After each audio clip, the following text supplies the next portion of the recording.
We're at Reed Gold Mine here in Cabarrus County. And today we're going to talk about gold mining in North Carolina.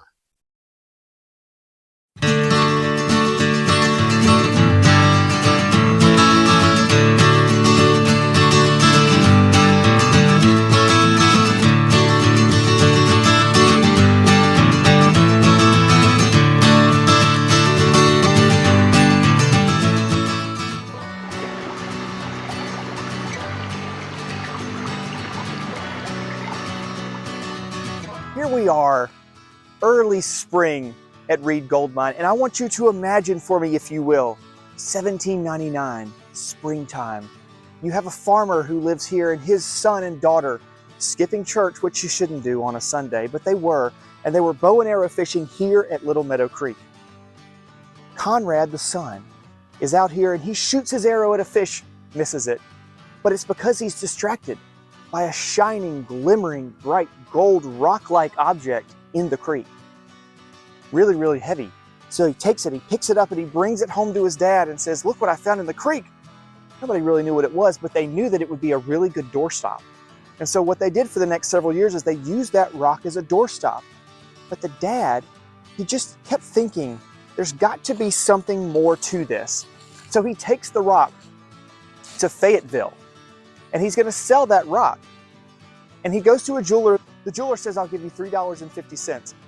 $3.50 to John Reed was a week's worth of wages. So that was a huge amount of money for him. And so he says, "Yes, that sounds great."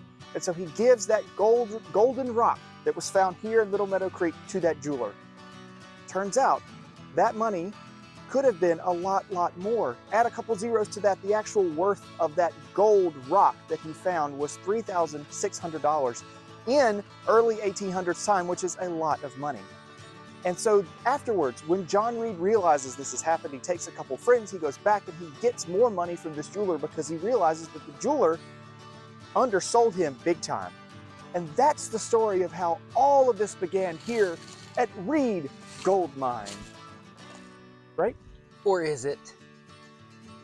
So that story actually comes from the 1850s, after John Reed had died, and even after his son Conrad had died. Conrad died in the 1830s, and there's never been any recorded writing of Conrad saying that he found the gold nugget. In fact, in 1803, when newspapers actually come here and interview John Reed while he's working here at the gold mine, they say, "Oh, we found this nugget in 1802. And, I started working in 1803. So this story was made up actually by one of John Reed's son-in-laws named George Barnhart, and he tells that to a magazine in New York, and that becomes the story passed all the way down to today that's still told here at Reed Gold Mine, because it's a pretty good one. I mean, it has all that detail in it. It really sounds like something great, but more than likely, what I think happened, and this is something that I can't prove either, John Reed was a Hessian soldier during the American Revolution. So he actually fought for the British, and he deserted. And he came here to live at the southern tip of Cabarrus County because there were a lot of Germans that lived just north of him, so he kind of could blend in. He spoke the language and everything was good, but he also could hide. And this is an excellent area to hide because nobody else lived here until 1799 or 1802, when his son finds this gold nugget in the creek. All right, whenever that happens, he then has to be very careful about what he does, because even in the early 1800s, somebody who supported the British during the Revolution could have their property confiscated, and John Reed was technically an illegal immigrant. He didn't get his citizenship until like 1842, right before he died. And even then, he was a deserter. He was a deserter, even though he's fought for the British, there's a lot of strikes against him. All kind, yeah. But the real significance of where we're standing right now is not necessarily the 1799 bow and arrow story. Behind us is what's called the lake. And it was here in 1803 that an enslaved man named Peter found a 28-pound gold nugget. All right.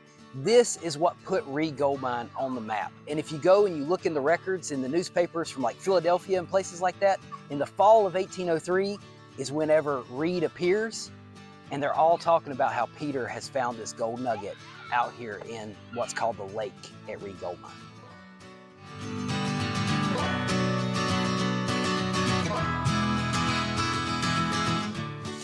I'm standing at pretty much the top of Upper Hill, and what's all around me here and going down this way was once known as the potato patch. This is where John Reed, his partners in his business, and his sons and son-in-laws would come and flip the dirt over and pick up gold nuggets the size of potatoes. That's why they called it the potato patch. Think typically what they would find on this hillside were gold nuggets about 5 pounds a piece. So a lot of money was just picked up right off the ground off of this hillside. And if you look around, this is one of the most heavily mined areas at Reed Gold Mine. There's all kinds of just holes everywhere. Placer pits are what they're called. And it just looks like the surface of the moon all around us.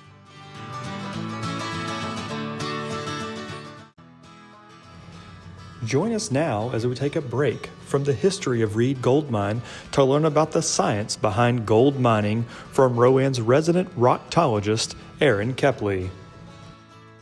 This rock right here is what they were looking for.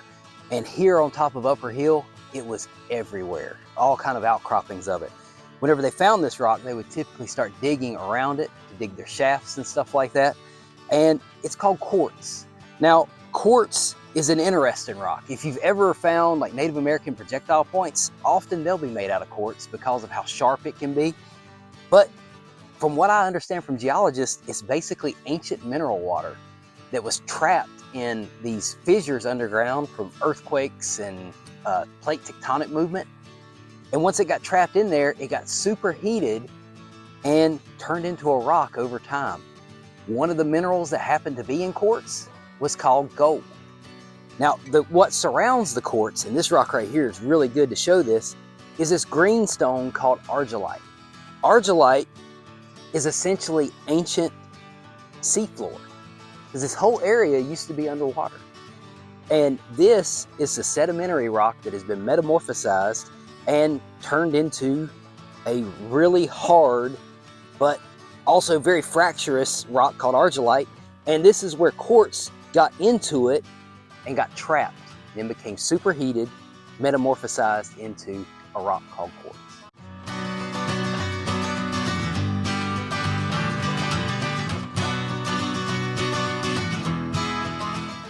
Well, we're in a pretty well lit and pretty cold tunnel, which is about 40 feet underground. Why are there tunnels though here at Reed Gold that are 40 feet underground if they originally started just picking them up out of the river and out of the ground? Well, in about 1840, the stuff that was so easily to get off the ground was gone, basically. Okay. I mean, it wasn't near as much of it.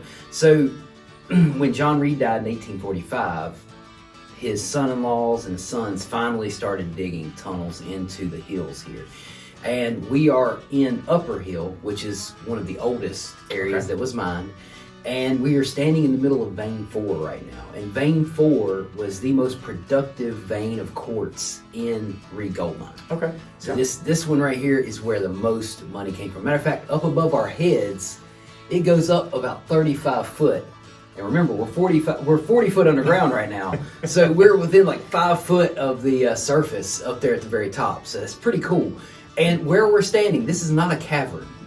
At one time, this was solid quartz and argillite greenstone rock that has all been removed and taken out up to the surface, crushed to see if there's any gold in it, copper or anything like that, and then processed into a usable product to be sold. So 1845, it's become a lot harder to get gold as it was at the beginning. That's right. You've got to work a lot harder. It becomes more of a production. It becomes much more of a production. Okay. And being that Reed was more of a family operation, like always, it became a lot less profitable. Matter of fact, when John died in 1845, one of my ancestors, Andrew Hartzell and George Barnhart of Gold Hill fame, took over this gold mine, but they quickly folded. They couldn't make enough money being underground mining that to really do it. The most money that was made here was made when they could just flip over the dirt and pick up the gold nuggets.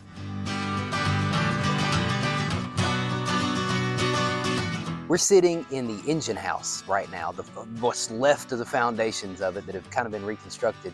This building was built around 1854, and it housed all of the machines that were used for processing the gold.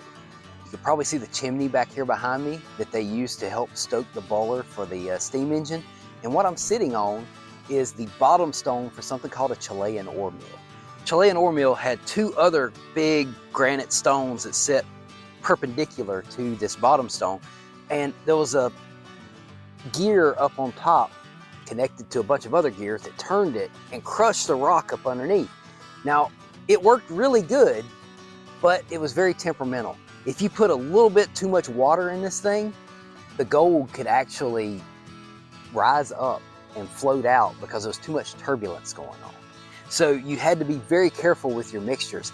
And while most of us are very familiar with the Chilean ore mill because of places like Gold Hill, this was actually not the most preferred method of grinding your ore in the 1800s.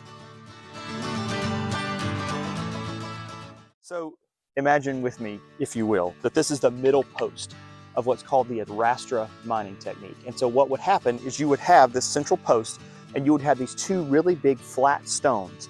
And so you would take all the ore that you had mined, you would put it in this big, large circular vat, and then you would take those two stones, and using steam power here at Reed, you could use mules or you could use any other kind of power that would push it around. It would stir all that ore around, and when those big flat stones would go across, it would crush the ore. And so when it crushed it, it broke all the other things out of it. That's called the Adrastra mining technique. That was used here as well.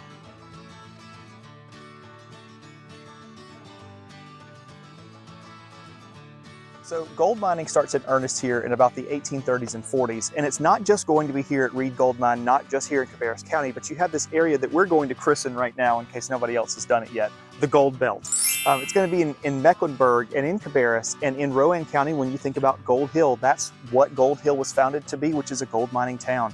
There's areas in Anson County, Montgomery County, where there is gold in quartz in the ground. And so seeing that you could find it here and that you could make money here inspired other people in this area of North Carolina to start looking for gold as well.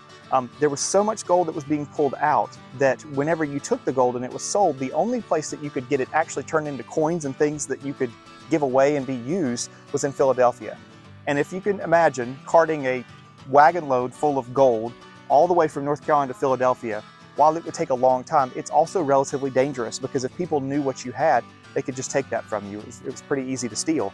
And so advocation to the federal government, they create the Charlotte Mint. And so the Charlotte Mint is going to be the place that everybody from this area and all those areas in the newly christened Gold Belt could take their gold and have it made into coinage. Where we're standing at right now is actually where the last big gold nugget at Reed Mine was found. This was found in 1896. 3 farmers were out here and they were actually digging up what had been the road. So nobody else had really dug where we're standing at that point because the road had always been here. So they had moved the road over to where it is now, and they started digging in this area, and they just happened to come across this 23-pound gold nugget. They supposedly held it up, went running down to the creek, washed it off, hooping and hollering. They hooped and hollered to the nearest town and took it into the store there, where the storekeeper helped them to get it where it could be processed into something usable.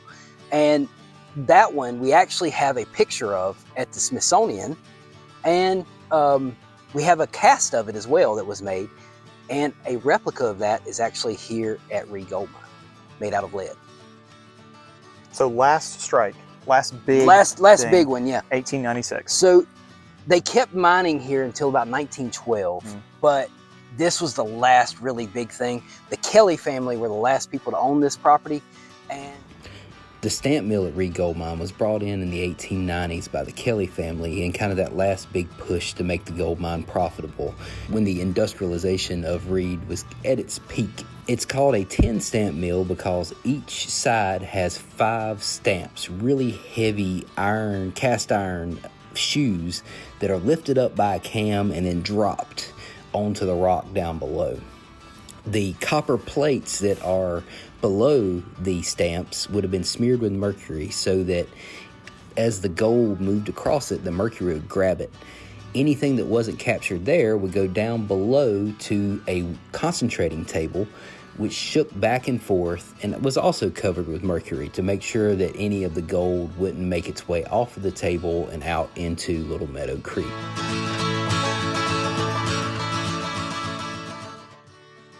around 1912, they decided to stop doing active gold mining. They still let people come out here and dig things up, but they primarily used this property as a hunting ground. They had 880 acres, so the good hunting place to come and kind of get away and do whatever you wanted to do. And that's the story of Reed Gold Mine.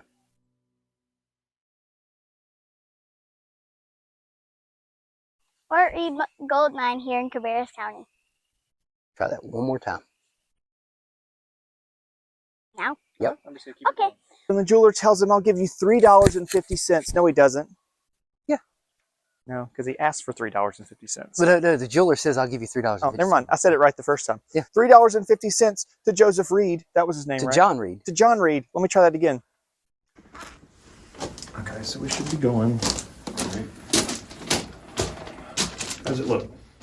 You might want to crouch down. Yes, I love this. Can you not see my head? No. Okay. I love it. I love it. That's a running joke with me and him, maybe. Either he's too tall. Oh, I can't reach This it. is up to shot. That's okay. You can at least see it. See, this is why I'm glad somebody's here to help with this. Or Because otherwise he'd have had his head been cut off. while we're Okay. doing this. what about? Can't fix that in post either. No, Can you you? can't. What about Okay, now? you're good Is now. that good? Scoot over a little bit though. Which way? This way. This way. Got it. Now you're good. All right. And then hooped and hollered all the way down to the town that's right there. Mount Pleasant? Nope. Nope. Locust? Nope. Nope. No, not Philadelphia. God, I just drove through it for 3 years and now I can't remember the name of the town. All right. So I'll just not say the town. They The were town that's right next to Richfield. no. It's right there. The one with the fire department that you made the right at. It's not even really town. It's just a store. Okay. And then say they Gosh. hooped and hollered to the nearest town. Yes. All right. Here we go. They Take hoop- two. Yeah.